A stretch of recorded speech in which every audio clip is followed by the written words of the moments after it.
Steam settled over the bathroom mirror. In the candlelight, May traced a name on the glass. The more she stared at it, the sicker she felt. When she couldn't take it anymore, she stepped out of the pile of wet clothes at her feet and eased into the hot bath. A flush shot through her body, all the way to her toes, and she watched the paint streaks running from her hands in faint trails of color.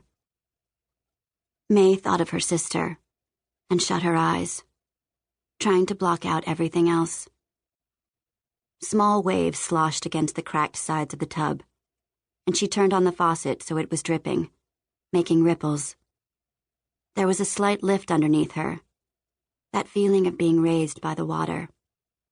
She'd read once that you could rid yourself of pain by pretending you were floating outside your body.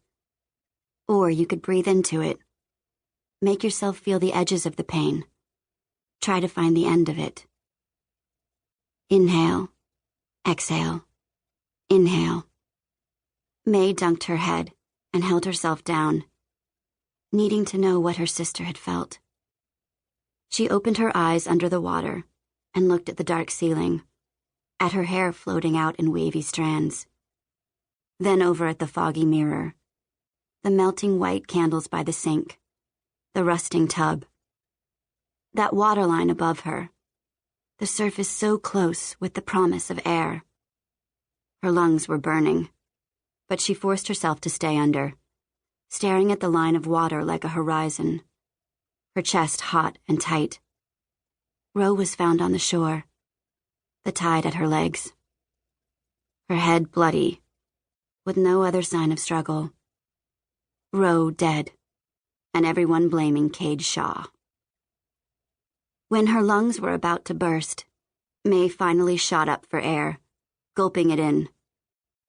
It was hard to drown yourself, maybe impossible, unless there was something or someone holding you down.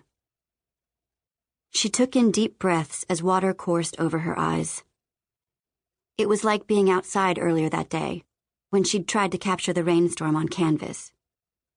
Painting was the one thing that helped her forget. Now that it was summer and school was out, she couldn't rely on the noise and bodies of the other kids to crowd out the dark thoughts.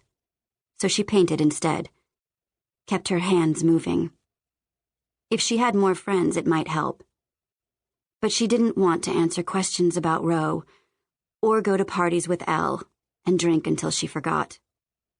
So today she'd set up her easel on the porch, while the rain had poured from the sky, loud enough to water down her thoughts into colors.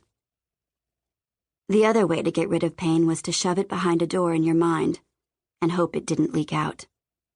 May had assigned a door for all the memories that hurt. Black was the color of Ro's door. Her mother's was pale yellow. A red door held back her dad's anger. And her granddad's was white, the color of the milk and brandy she took to him when he couldn't sleep and couldn't find the words to ask for it. All the doors had faded to the back of her mind. All except for Ro's. The black door usually kept the memories from seeping through, which was a good thing. You could wish 1,000 times that something hadn't happened, but you couldn't undo it. You couldn't feel sorry for yourself either, because then you'd just rot, starting with your heart. May wasn't going to rot. She would paint until her fingers fell off before she did that. She'd keep the doors shut tight.